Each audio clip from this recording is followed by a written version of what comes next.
to the Russell Scott Show. Steve Kim, welcome back to the program. Great to be back. Steve Kim is one of the world's top boxing scribes and one of my favorite guests to appear on this program. Steve has been writing for Max Boxing since, 2001? Yeah, 2001 I actually began covering boxing, different various forms of media, starting with radio, right around 1996. I remember the first fight I attended was actually the first Chavez De La Hoya fight at Caesar's Palace, which makes me feel very old. Oh, he was still undefeated then, Chavez. No, Chavez had lost a few times. He lost to Frankie Randall in 1994, and in my book, he lost to Pernell Whitaker in 93. So, but that's that was the fight I was point. referring. That's the Pee-wee fight. That's when he was still undefeated, I believe. Yeah. Right. You can read Steve's articles by visiting maxboxing.com. Let's begin, of course, with covering last weekend's fight at the MGM Grand. Pretty Boy Floyd versus Robert Guerrero. I scored the fight the same as all three judges, 117 to 111. I gave rounds 1, 2, and 10 to Guerrero. For the first 2.5 rounds, Mayweather looked old. And I thought he was going to be in for a long night. By round 4, I realized I was in for the long night. Steve, your thoughts on the fight? Well, I think it was Mayweather being Mayweather, and I think that with Floyd Sr. and not Roger, I think we're going to see a much more defensive Mayweather, the type of guy that we saw maybe a decade ago. You know, if you take a look at Mayweather's last couple of performances against Ortiz and the fight against Cotto last year at 154, I don't think those were boring at all. I think people were intrigued. I think that there were entertaining moments, and I think people were generally very pleased with what they saw. What you saw on Saturday was, I think, Floyd Sr.'s stamp on it. Much more defensive, not taking all that many risks, working the center of the ring, and it's not for everybody. It really isn't. I don't want to say it's an acquired taste, but it's not the type of fight with Rios Alvarado where it transcends every single boxing group and everyone says that's the type of fight we want to see. Floyd is brilliant at what he does. Even in his later stages of his career at age 36, he's been able to adjust his game. And whatever loss of reflexes and quickness may occur, he's made up for it with overall craft and a very high boxing IQ. And the fact that Robert Guerrero, I never thought was going to seriously challenge him, Russell. There's a reason why he was an 11-1 underdog. So you take those things into account. What happened on Saturday really is not that much of a surprise. But regardless of the opponent, Floyd Mayweather remains one of the most difficult riddles to solve in all of boxing. The first 2 rounds looked pretty good for Guerrero. Mayweather hadn't yet figured him out. Is that how you beat him?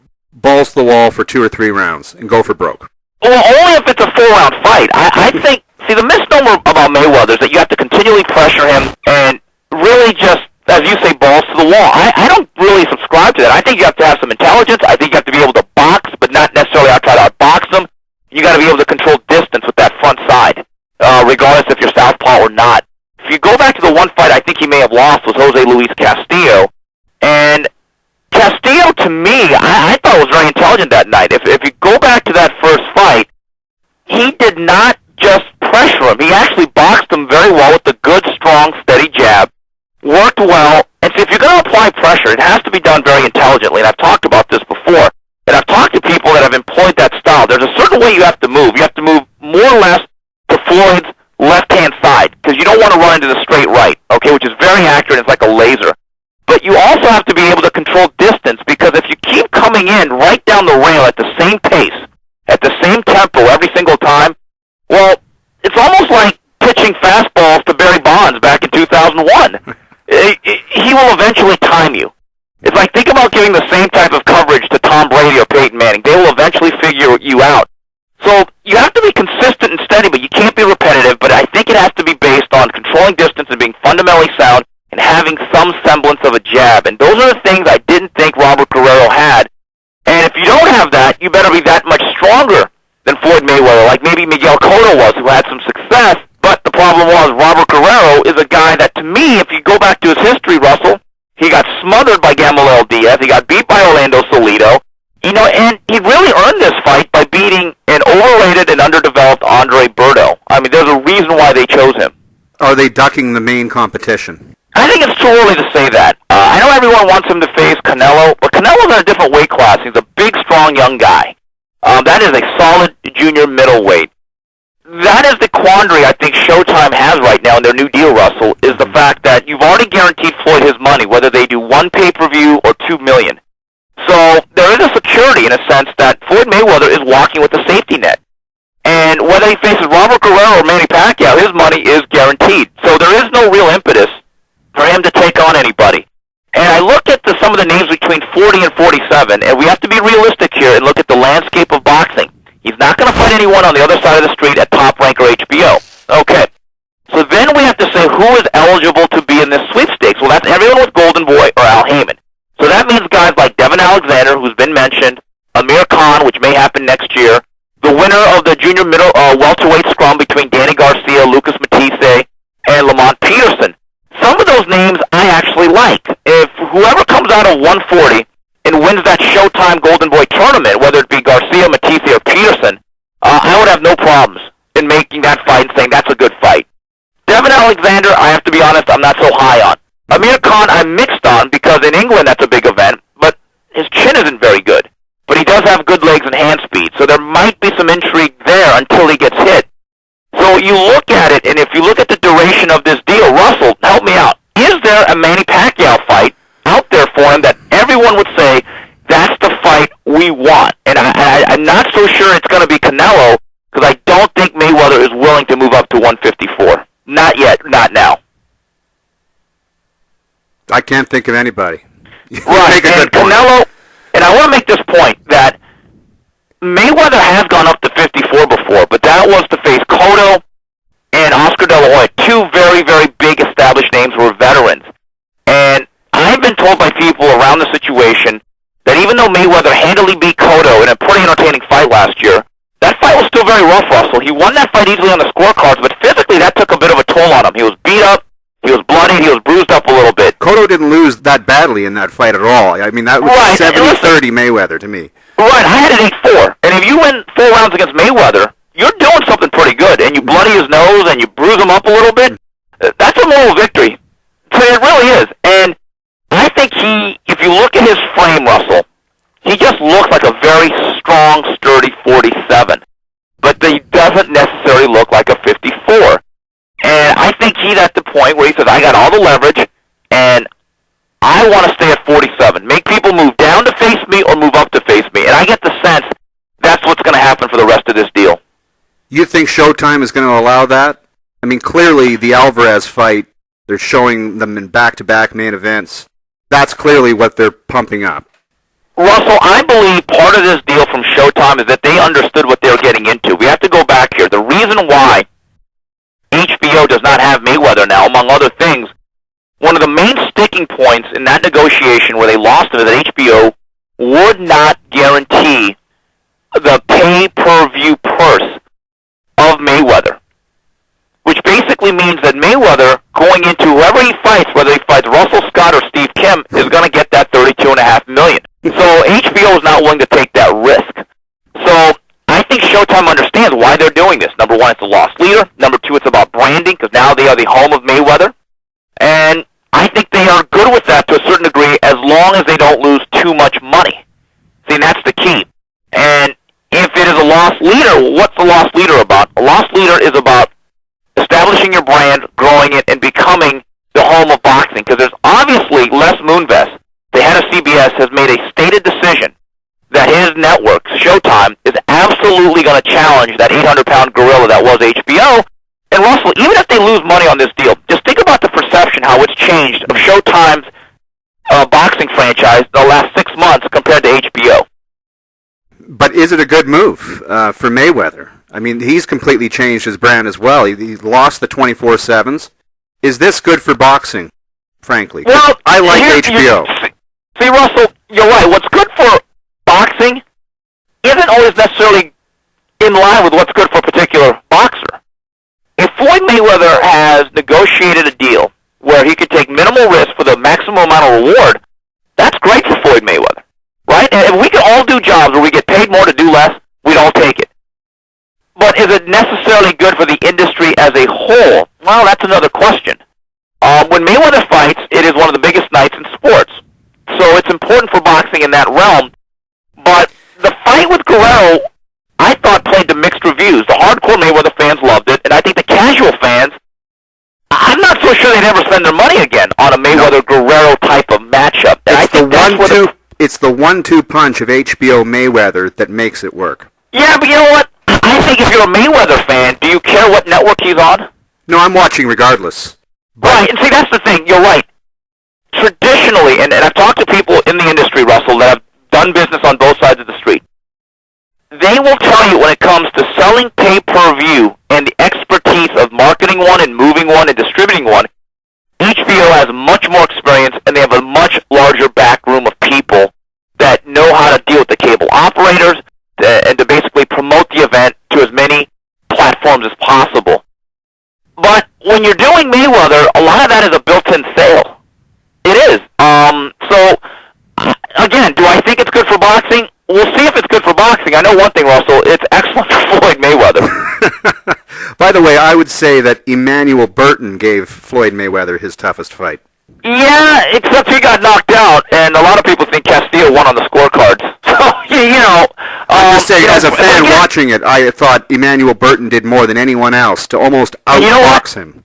You look at Burton, and Burton did not just use all-out aggression. He was actually... No. And you know the thing about Emmanuel Burton, he was regardless of his record, this guy had a very high boxing IQ. It was always unfortunate with Emmanuel that he was completely mismanaged throughout the beginning of his career, and he basically got stereotyped or typecast as a tough game loser that you could rob at the end.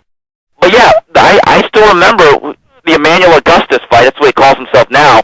And I remember thinking to myself, man, this guy is really landing a lot of leather on Floyd, and I don't even think Floyd expected that night. Mickey Ward had a very tough fight with him as well. I think it was the one Listen, he may have beat Mickey Ward, but again, that fight, I believe, was in Rhode Island or Long Island or New England. He wasn't going to win a decision. So Showtime versus HBO, how do you stack up the two productions? I mean, you've got Brian Kenny and Paulie Malignaggi, and then Jim Lampley and his crew. Well, one of the goals, Russell, when Steven Espinoza came in, is he wanted to change the look and the feel of the Showtime broadcast from a production standpoint, and I think from an announcing standpoint. I like the changes. I think the production has ramped up. I think they've done some very good work in terms of their graphics. I like some of the vignettes that they've done. So obviously they've made an improvement there. I think Brian Kenny's a very solid, steady voice veteran. He's not just a talking head. He's a guy that actually knows boxing. Okay? Mauro Ranallo plays to very mixed reviews. You know, people think of him as an MMA announcer. You know, I think we have to give Mauro some time to grow into that role. It's not easy. I've done it before. I like Paulie Malignaggi. I think Paulie is very good at dissecting a fight and analyzing it. I think he's far superior to Roy Jones, who's become a caricature of himself. I still think, on the flip side, I think that Max Kellerman has his moments, except when he compares every fighter of today from some white guy from the 50s. And I think that Jim Lampley is still the definitive broadcast voice. But what it all comes down to is the fights. What type of product are you putting out for your subscribers? I think the Cold War between Top Rank, Golden Boy, and the two networks, for now, Russell, just now in the short term, we are getting very good fights on both sides of the street. Hey, just look at that schedule that we have starting from March 16th when Provodnikov and Bradley battled to now, and all the way till the middle of summer. Russell, I don't have any complaints. What do you think? Well, it's just more boxing as far as I'm concerned. I mean, at the end of the day, I just want to see the fights. Right. And we are getting fights. Now, the fights we're not getting are the fights between, let's say, Abner Mares and Nonito Donaire that take place between Golden Boy clients and top-ranked personnel. That's going to be the eventual downside. But in the meantime, we're getting very good fights, most of them in-house, which I don't mind, but we're getting some very good fights like Peterson and Matisse, which I am very much looking forward to. But unfortunately, if you ever want to see Mike Alvarado against the winner of that right now is a non-starter. The WWF, when it had its counterfoil, WCW, it never did better. Mm-hmm. The competition in the industry generally makes both products a little better, right? Well, competition is good, right, Russell? It is. Monopolies have never really, I think, benefited the public. Not that I know of. You have to have Coke and Pepsi. You got to have Coke and Pepsi, Avis and Hertz, right? McDonald's and Burger King. Which makes Solo Boxeo the RC Cola of boxing. Yeah, you're going wherever Shasta fits in, too. But I think there's a fine line, Russell, between competition and separation. See, because even during the time, because this is not unusual to boxing, we've had separation. years and main events, was certainly a big player back with Dan Duva running it in the 80s. However, here's the difference. When it was time to make Trinidad De La Hoya, and Arum and King couldn't stand each other on a personal level, they would eventually get the deal done. Yep. And see, that's the difference. Now you're not getting that final offshoot, that final fight that everyone wants to decide everything in a certain weight class. And I think, see, right now the Cold War is okay for the fans. It's working out. We're getting great fights. We're getting certain matchups that we all enjoy. Talk to me in a year, Russell, and we might be all bitching about this. The other big fight was Canelo Alvarez versus Trout, and I think you and I disagree big time on this decision. I had it 9 rounds for Trout, with the exception of that 7th where he was knocked down, I believe. I thought Trout controlled this one, with ring generalship, jab. Explain to me why Alvarez won this one. Well, Trout threw more punches and he missed a lot. I don't think he ever shook up. You don't get points for missing? I mean, that's the control. No, that's the generalship. No. In baseball, if you swing and miss 3 times, you don't get a home run or a single. You sit down. You struck out. That's what happens. See, to me, throwing punches and missing, there's an old saying from John Wood, never mistake activity for achievement. Because by your theory, then, if I'm a fighter, I want to stand 5 feet out, I'm just going to throw arm punches and just shadow box. I'm going to say I'm throwing punches. It's the same thing. I'm not hitting you. I mean, to me, the guy controlling the action, I thought it was a close fight. I thought it could have been a draw. I had Canelo by 1. I don't have any argument with someone that says that Trout won that fight, but the large majority of ringside media that were there was no controversy. People thought that Canelo Alvarez won the fight. To me, Trout missed a lot of punches and missed opportunities by not going to the body, which he admitted to me afterwards. And, shortly after the fight, I had a chance to ask questions of Austin at the post-fight press conference, and he seemed to say it was a close fight, and I lost. He didn't really seem to have that much of an argument. In fact, I talked to some of his people around him that work the camp and promote him. They didn't have a problem with the decision. I think, to me, you could say a guy's active and busy. I counter with this. Is he effective? Ring generalship, to me, if you're making a guy miss over and over again, and you're hitting a left-hander with your jab consistently, I could argue that who had the ring generalship? I actually thought it was Canelo. Canelo went back to the ropes willingly. He scored the only knockdown. Listen, I thought it was a close fight. I don't see how Austin Trout won 9 rounds. The scorecards from the judges were outrageous. That I don't disagree. It was one judge that had it, I believe, 117-111. Yeah, I guess that's I don't know what to say about that, but I think everyone knew what might happen in Texas. Listen, we had a fight between J. Leon Love and Gabriel Rosado, where I thought Rosado won by a few points, but J. Leon Love is promoted by Floyd Mayweather. Are we really surprised Love got that decision in Las Vegas on that particular night? Well, how do you feel about that? I mean, boxing is so corrupt. How can we enjoy a sport when, at its core, it's fixed? I don't disagree, but I enjoy the action, and I realize what I'm getting into. I'm not naive. We're not virgins in this game. The only time I've ever said I'm never going to watch boxing again, it was the Pernell-Whitaker-Chavez fight, which ironically took place at the Alamo Dome. And when I woke up in the morning, I came back to my senses, and I started watching boxing again. I think what has to happen is and this is where the media does have to speak out. This is part of our job. If we see a bad judge, point him out, keep an eye on him, and don't just brush it under the rug. And that's part of the duty of the media. And as a fan, as long as we're getting good fights and good actions, I think we can live with the occasional decision that we disagree with. But again, Russell, the scorecard that you have, and you may say that was a robbery, Russell, people that were there, most of the media, they simply don't have that opinion. Well, this is why they have 3 judges and not 1. Right, and all 3 judges gave it to Canelo. And all 3 had different scores. Well, that's fine. They're not all supposed to be duplicate. I mean, remember, they all sit at 3 different sides of the ring. Right. Listen, I was surprised Guerrero won 3 rounds. I actually scored the fight 11-1, 10-2. And when I heard 117-111, Russell, I thought that was a very generous scorecard for Guerrero. The first 2 rounds were Guerrero's. Were they? Maybe I'm more of a Mayweather homer than I thought, but I actually thought maybe one of the first 2 rounds could have gone to Guerrero, the 12th could have gone to Guerrero. Everything else in between, I have to be honest, you have to search real hard to see when Mayweather's getting hit clean. I think time is the enemy when you're fighting Floyd Mayweather, because he'll figure you out. like Mosley hurt him in the second round. Guerrero's best parts of the fight were early on. I think Cotto had good success early, although generally throughout the fight. It seems to me like the place to get him is at the beginning. You know, it might be, but it's easier said than done. You know, listen, has Mayweather picked soft spots? Has he been very adroit in his matchmaking? Yes, but he's also very good at what he does. And he hasn't ducked anybody. Come on, look at who he's fought. Cotto, Mosley, Marquez, Hatton, De La Hoya, Judah, Gotti, Mitchell. I mean, it goes on the list. Ever heard of Costa Tszyu? Costa Tszyu, of course. Ever heard of Margarito when he was really rolling at 46, at 47? Ever heard of Stevie Johnston? He can't fight him off. He fought a Judah coming off a loss to Baldomir. You know, Ricky Hatton at 47 was never any good. He may have lost to Louis Collazo. I mean, he's fought big names, but Marquez, first of all, with Marquez, that was a pre-memo Marquez. So, if you think that Mayweather has fought everybody, we'll just have to agree to disagree.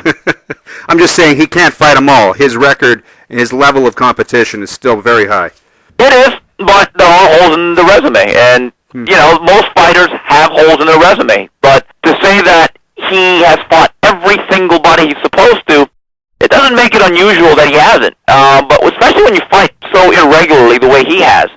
But it'll be interesting to see how he matchmakes the rest of his career. I mean, to me, Robert Guerrero, you know, people say he's a 6-time belt holder. Really?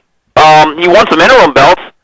But in essence, the way you now face Floyd Mayweather is you beat Andre Berto.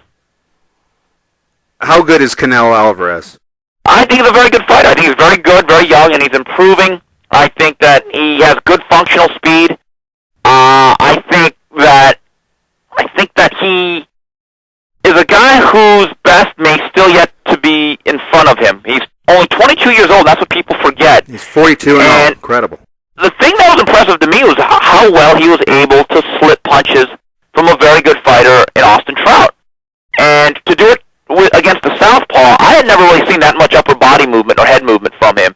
I think he's got good functional hand speed, and I think that he's pretty sound technically. He seems to work very hard, which I think separates him from Chavez, which is why I've always liked his upside a little bit more. So, you know, I want to see where this goes. Me personally, I know he wants to fight Mayweather. I don't think he's going to get him. But I think with or without him, this is going to be a very, very, very lucrative, fun career for him. So let's say this September he does get the Mayweather fight. How does that go? I would make Mayweather about a 2 or 3 to 1 favorite. I still think he's too fast, but I do think the size would make a difference. And I think that one thing about Canelo, he's in his physical prime. And I think he's much better than Guerrero? Yes, I do. And I think that some of the stuff that Canelo did in terms of hiding his chin on his shoulder, being able to work off of a jab, being patient, I actually think it's a good fight. Now, would I favor Mayweather? Yes. Do I think it actually gets made? Well, that's another question. I have a feeling that Mayweather, again, as I said earlier, I think he prefers strongly, and I could be wrong, to stay at welterweight. You say he should be favored. Do you actually foresee a fight where he'd be the dog? Only if it's against, like, Vladimir Klitschko. I mean, anyone from 40 to 54, I don't see a lot of guys that would be even 2 to 1 underdogs against him. You know, that's the thing. Again, Guerrero, I didn't understand some of these people that gave Guerrero a shot. I didn't understand it because he was an 11 to 1 underdog, and I do understand you just don't go by the odds. But I just thought it was funny. To me, Guerrero struggled against Selçuk Aydin. I didn't see a guy like that giving Mayweather much trouble. What's left for Trout? Is he basically off the radar now? No, he's not off the radar. In fact, I had a talk with someone at Showtime. He's still very much in their plans. And any belt holder at 154, like maybe an Ishe Smith who takes on Carlos Molina in a couple of months, guys like that, or Arizona Lara who faces Alfred Angulo on June 8th, whoever is a solid blue chip marquee fighter with the belt at 54, I think Canelo is in the mix. Remember, he's with Al Heyman. That comes with a lot of influence. Trout still, in his last couple of fights, he was very competitive against Canelo, and he beat Cotto. So there is some sort of market value and familiarity with Austin Trout, which is very important. So I think he's right in the mix. We're almost halfway through the year, believe it or not, 2013. What's the story of the year so far in boxing? You know, I really don't know. I think it might be HBO jettisoning Golden Boy from their network. I think that's the single biggest story outside the ring because it changed the landscape of how the business is going to be done, and it created basically two divisions of boxing. I think that is the single biggest story right now that has directly affected boxing fans and what they're going to see. Manny Pacquiao, who is he announced here? Well, it's going to be November 23rd against Brandon Rios in Macau. That fight was officially announced yesterday. Right, yeah. So your thoughts on that? It's a good fight. Listen, I want action, and I think one thing that Brandon Rios brings is a very, very favorable style. He's going to come right down the track, and he's going to be throwing punches, and he's going to test Manny. And the thing that I want to know about Manny is how much thirst does he have for this game? And what's going to happen the first time he gets slugged right in the face?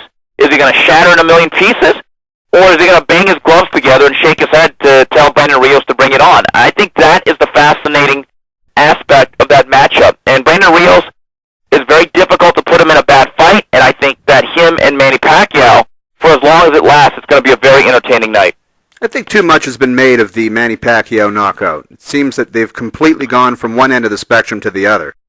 I'm not sure that the knockout is as devastating as the perception is. Well, it was a devastating knockout. I mean, anytime you see a guy face first knocked out for a full minute or two, that's alarming.